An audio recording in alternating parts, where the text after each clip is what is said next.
On a psychological level, from the outside looking at traditional knowledge, there's a really important value, and that value is that traditional knowledge gives us a much broader time frame.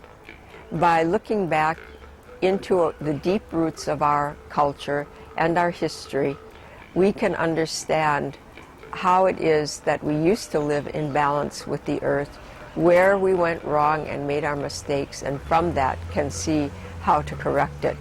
And that's actually the way traditional knowledge works in ceremonial ways to heal people. We go back to that place where we were one, where we were in balance and ritual, and then we come forward out of that into today's time as a healed person, seeing where the mistake was made and having it corrected.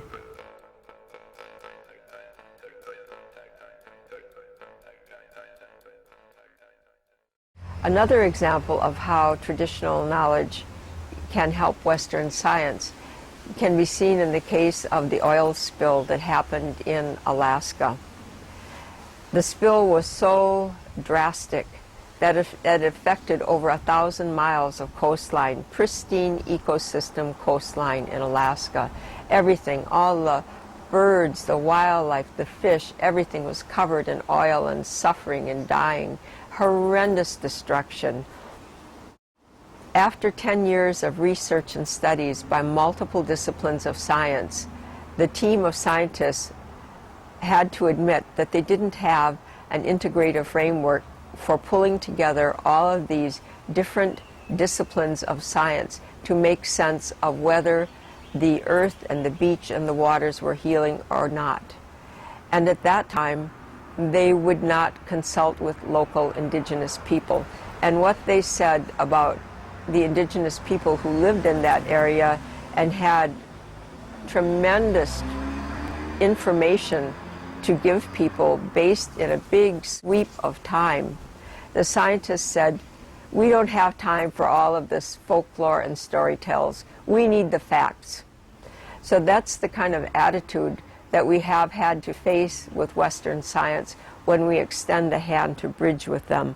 But because of global climate change, the warming of the earth, and the impending crisis, science is becoming more porous, more open to collaboration. And we need to be ready for that collaboration.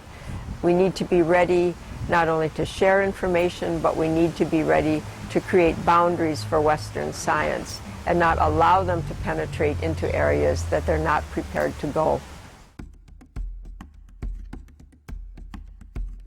Traditional knowledge also is very important for indigenous people within our own culture, within our own frame, and within our own lives. The Aigana Resource Center that's being established now will give important information to young people who are separated from their traditional lands, from their traditional culture. It will help them find a way back home to their true identity. Another thing that the Aigana Resource Center will do is that it will provide a voice for Kyrgyz healers to the outside world. And this is very important right now because at present it's difficult for indigenous people to get together and to share the deep wisdom and knowledge that we possess. However, resource centers like this can be an important first step in establishing basic information that we need to share with each other in order to put the broken pieces of our lives back together globally.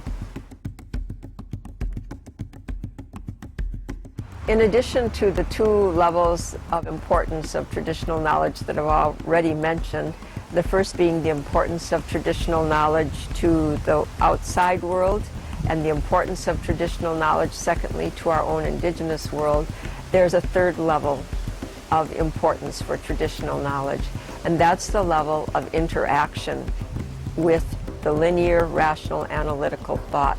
As these two great traditions of human mind and consciousness engage according to the prophecies of indigenous people and according to the needs of Western thinking, there will be a transformation of consciousness in humanity.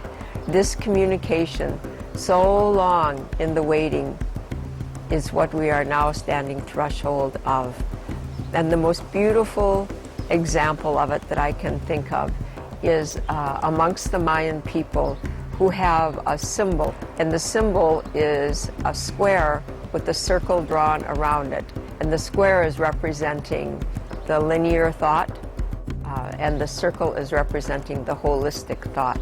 When you put these two together in this symbol, it means Hunabku, or God.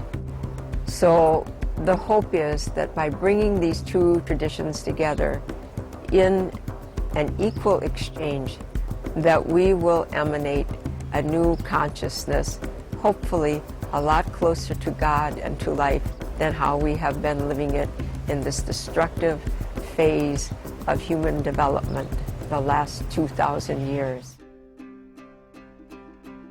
All over the world, indigenous prophecy says that the time of the dark sun, the time of our separation, is done, and that now it's a time when we'll be coming together and putting the pieces that we each hold together again, and that when we do it, there will be a new vision, a new consciousness that emerges for humanity.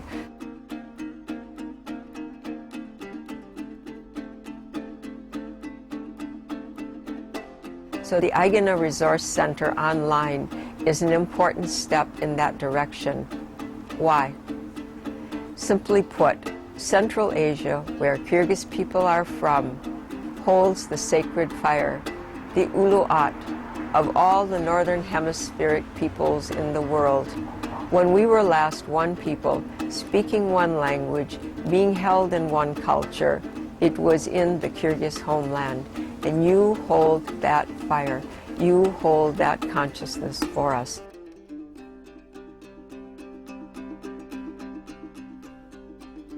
So the fact that you're putting this resource center together online from the central sacred fire of all Northern Hemispheric people will have profound and many unexpected outcomes and hopefully delights.